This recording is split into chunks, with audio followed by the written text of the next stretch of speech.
اما بعد فاعوذ باللہ من الشیطان الرجیم بسم اللہ الرحمن الرحیم والعصر ان الانسان لفی خسر الا الذین آمنوا وعملوا الصالحات وتواصوا بالحق وتواصوا بالصبر صدق اللہ العظیم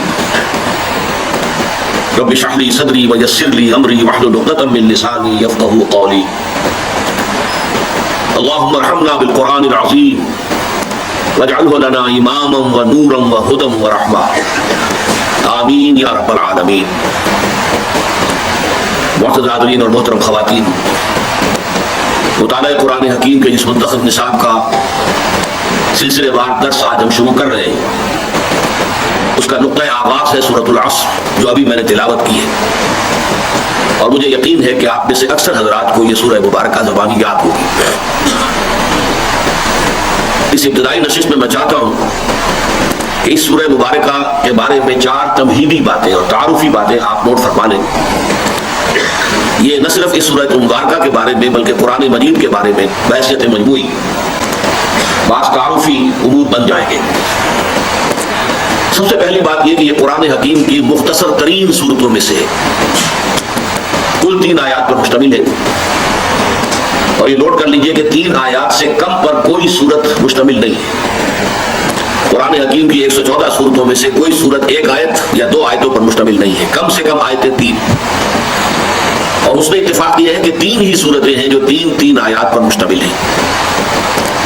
سورۃ العصر جو آج ہم پڑھ رہے ہیں، سورۃ الکوثر، سورۃ النصر، 3 صورت۔ اس کے حوالے سے ایک اور بات بھی، اس کا حوالہ جو ہے آ جائے کہ قرآن نماز کے اندر جن رکعتوں میں سورہ فاتحہ کے ساتھ کچھ اور بھی قرات کی جاتی ہے، اس کا بھی نصاب جو ہے کم سے کم 3 آیات کا ہے۔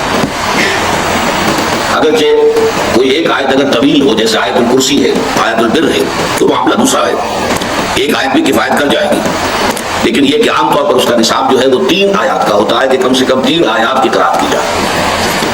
تو پہلی بات یہ کہ یہ قرآن حکیم کی مختصر ترین صورتوں میں سے ایک ہے۔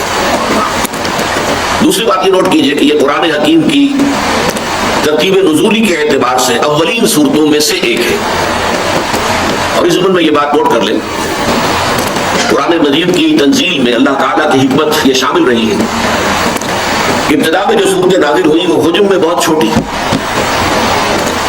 لیکن اپنے معانی کے اعتبار سے، مفاہیم کے اعتبار سے، اپنی حکمت کے اعتبار سے واقعتاً بہت پروفانڈ، بہت جامع، بہت بامانی۔ اس کے بعد جیسے جیسے وقت گزرا، آپ کو معلوم ہے کہ پورے قرآن مجید کا نزول جو ہے وہ 23 برس میں مکمل ہوا ہے، 23 برس قمری۔ تو جیسے جیسے وقت گزرا، جو صورتیں نازل ہوئی اب وہ حجم میں بڑھتی چلی گئی اور ان کے مضامین کھلتے چلے گئے۔ یعنی یوں سمجھیے کہ جیسے آم کی ایک گٹھلی ہے، اسے آپ زمین میں دبا دیتے ہیں تو پہلے صرف 2 پتیاں نمودار ہوتی ہیں، اس کے بعد وہ ایک پودے کی شکل بنتی ہے، پھر ایک تنا بنتا ہے، ایک درخت کی شکل، پھر اس میں اوپر پتے لگتے ہیں، پھل لگتے ہیں، پھول آتے ہیں۔ بالکل اسی طرح قرآن مجید کی ابتدائی صورتیں ان گٹھلیوں کے مانند ہیں، بہت مختصر لیکن بہت پروفاؤنڈ، بہت بامانی۔ چنانچہ قرآن حکیم میں سورہ ہود میں اس حکمت کو اللہ تعالیٰ نے باقاعدہ بھی بیان فرمایا۔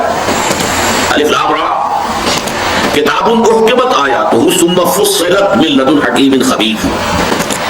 یہ قرآن حکیم ایک ایسی کتاب ہے جس کی آیتیں پہلے بہت پختہ کی گئی، گاڑھی کی گئی، مضبوط کی گئی، بہت پروفاؤنڈ، اور پھر ان کی تفصیل کی گئی، انہیں واضح کیا گیا، ان کو بیان کیا گیا۔